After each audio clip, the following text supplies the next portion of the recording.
Bien le bonjour à toutes et à tous, aujourd'hui on se retrouve pour la vidéo qui va commenter la correction de la première évaluation de calcul, donc qui portait sur les calculs avec les relatifs et les fractions. Il y avait deux sujets, je vais présenter la correction des deux sujets, et surtout ce que je vous conseille de faire c'est de refaire les calculs chez vous et de faire les calculs du sujet que vous n'avez pas traité en classe. Ça peut être très formateur. Et donc on est parti avec le premier sujet. Donc j'avais la première expression, c'était A1, moins 5 fois moins 4 fois 8. Donc ici déjà, je m'occupe des signes, j'ai deux signes moins sur une multiplication, donc ça me donnait plus. Ensuite 5 fois 4, 20, fois 8, 160. Donc voilà, tout simplement, là ce qu'il fallait faire, c'était pas bien compliqué. Pour le calcul B1, 7 cinquièmes moins 22 quinzièmes. Alors, ici, je vois que j'ai une soustraction de fraction. Il faut que je mette au même dénominateur. Je vois que 15 est un multiple de 5, donc c'est forcément 15 qui va être le dénominateur commun. Si vous avez du mal à le voir, vous vous récitez la table de 5, vous vous récitez la table de 15, et vous allez voir que le premier nombre qui apparaît dans les deux tables, c'est 15. Donc ma deuxième fraction, elle reste inchangée. Ma première fraction, par contre, 5 fois combien pour aller à 15? 5 fois 3. Donc il faut que je fasse x3 aussi en haut. Donc ça me donnait 21. Ensuite il me reste 21 moins 22, ça me donne moins 1 sur, et je garde le même dénominateur, sur 15. Et bien évidemment, celle-là, elle est forcément irréductible. On passe au calcul C1. Donc concernant le calcul C1, on avait 9 septièmes plus 2 tiers. Alors ici, on n'a aucun dénominateur qui est multiple de l'autre. Donc tout simplement, je me récite la table de 7 et je me récite la table de 3. Je vois que le premier nombre qui apparaît dans les deux tables, c'est 21. Et je me demande, donc je suis à 7. 7 fois combien pour arriver à 21? 7 fois 3. Donc je vais faire 9 fois 3 aussi. 9 fois 3, 27. Ensuite, pour la deuxième, 3 fois combien pour arriver à 21? 3 fois 7. Donc ça va faire 2 fois 7 et 2 fois 7, 14. Et donc maintenant 27 et 14, ça fait 41. 41 21e. Je me demande si elle est irréductible. Alors 41 c'est un nombre premier. Mais de toute manière, il est ni dans la table de 7, ni dans la table de 3.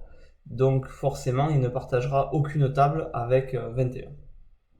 Donc la fraction est irréductible. Le calcul D1.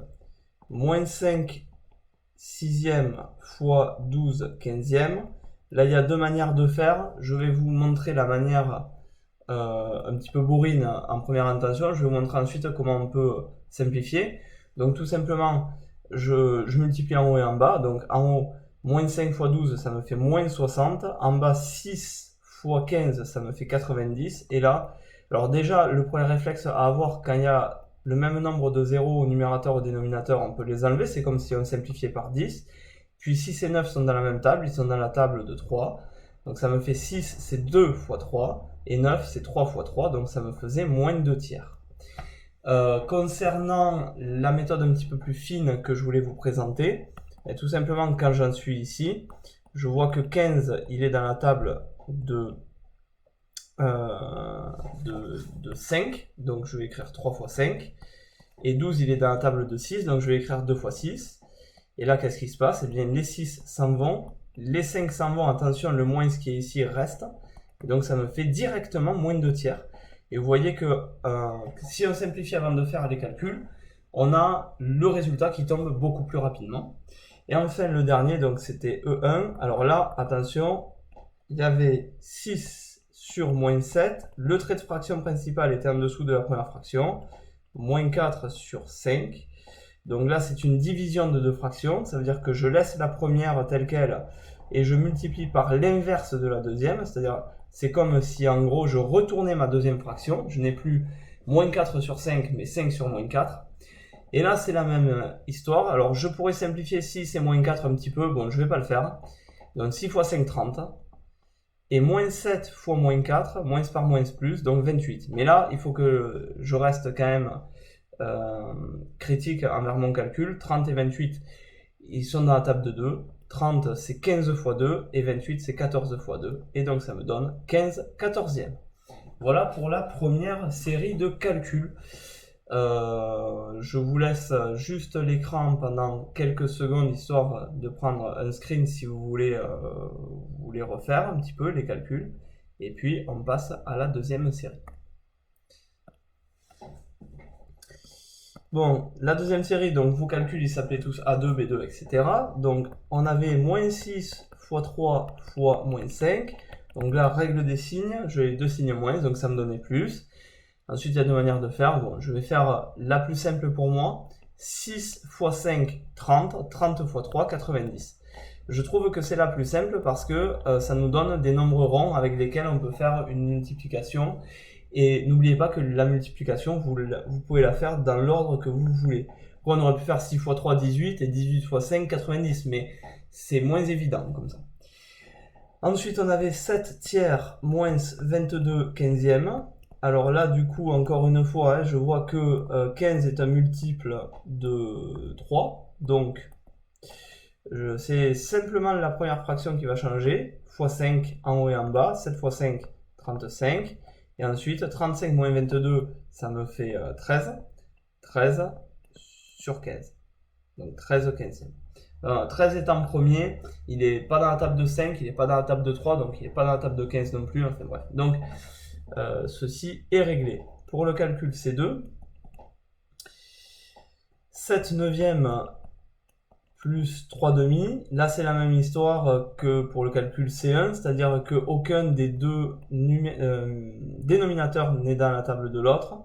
Donc, j'écris la table de 9, j'écris la table de 2. Le premier nombre qui est multiple des deux, c'est le PPCM, on appelle ça, c'est 18. Donc, comment je fais pour la première? 9 fois 2 pour arriver à 18. Donc, je vais avoir 7 fois 2, 14.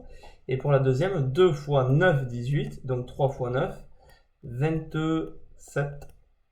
Et du coup, 14 et 27, 41. 18e. Le calcul D2. Simple multiplication de fractions. Moins 5 sur 6 fois 3 sur moins 15. Donc en haut, alors là pareil, je vais le faire bourrin et après on va essayer de voir si on ne pouvait pas simplifier. Moins 5 fois 3, pardon, ça fait moins 15. 6 fois moins 15, ça me fait moins 90. Moins par moins, plus déjà. Donc j'enlève les deux signes moins, c'est très important. 90 et 15, ils sont a priori dans la table de 3. Je pense pas qu'on puisse trouver plus. Donc on va voir, hein. Ça peut apparaître. Et si, pardon, ils sont dans la table de 5. Donc, en fait, 15 et 90 sont dans la table de 15. Mais ça se voit pas comme ça, donc je vais le faire en deux temps pour vous montrer comment un élève standard pourrait faire. Donc, ils sont dans la table de 3. 15, c'est 5 fois 3. 90, c'est 3 fois 30. Et puis là, je me rends compte que 5 et 30, ils sont aussi dans la même table. 5, c'est 5 fois 1. Et 30, c'est 5 fois 6. Donc, ça me fait 1 sixième. J'aurais pu faire apparaître aussi ces simplifications assez tôt. Je vois que moins 15 est dans la table de 5 et 6 est dans la table de 3. Donc je vais écrire les dénominateurs sous la forme donc, de 3 fois quelque chose. Donc 6 c'est 3 fois 2. Et moins 5 fois quelque chose. Donc là j'avais moins 5 fois 3 pour 15, pour moins 15. Et ce qui va se passer, c'est que bon, y a un des 3 qui va s'en aller. Bon, je vais prendre celui-là, mais on aurait pu prendre l'autre. Et il y a les deux moins 5 qui vont s'en aller. Cette fois-ci, je prends le signe moins parce qu'il est en haut et en bas. En haut, il reste rien, donc c'est comme s'il restait 1. Et en bas, il reste 3 fois 2, 6. Et j'ai ma fraction irréductible qui apparaît. Et enfin, le dernier calcul, le E2. Donc on avait 7 sur moins 6 sur 5 quarts. Donc ça me fait 7 sur moins 6 fois l'inverse de ma deuxième fraction. Et là, bon, on peut y aller. 7 fois 4, 28. Moins 6 fois 5, moins 30. Règle des signes, ça va me faire moins. 28 et 30 sont dans la table de 2. 28, c'est 14 fois 2. Et 30, c'est 15 fois 2. Et là, je ne peux pas aller plus loin. Donc, je m'arrête sur ce résultat. Voilà. Donc là, vous voyez, le fait de connaître mes méthodes, hein, c'est pas parce que je pratique depuis plusieurs années maintenant, mais je connais mes méthodes. Donc vous voyez que mes calculs, ils sont fluides et je sais où je vais. Et ça, c'est très sécurisant pour un élève de connaître ces méthodes. Un élève qui connaît ces méthodes doit réussir ses évaluations. S'il n'a pas réussi celle-ci, c'est qu'il manque d'entraînement. Donc, d'où le second point, entraînez-vous au calcul. Je vous le répète à chaque vidéo, hein, mais c'est primordial. Vous ne pouvez pas progresser sans vous entraîner. C'est comme si vous disiez je vais progresser au foot en ne regardant que des matchs de foot.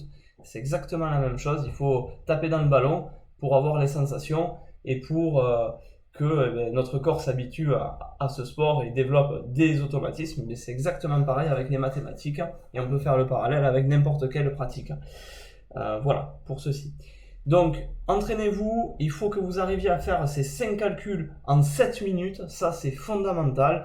1 minute par calcul, 2 minutes pour se relire, je pense que c'est pas cher payé et que franchement, pour des nouveaux lycéens, eh bien, le niveau il est quand même honnête.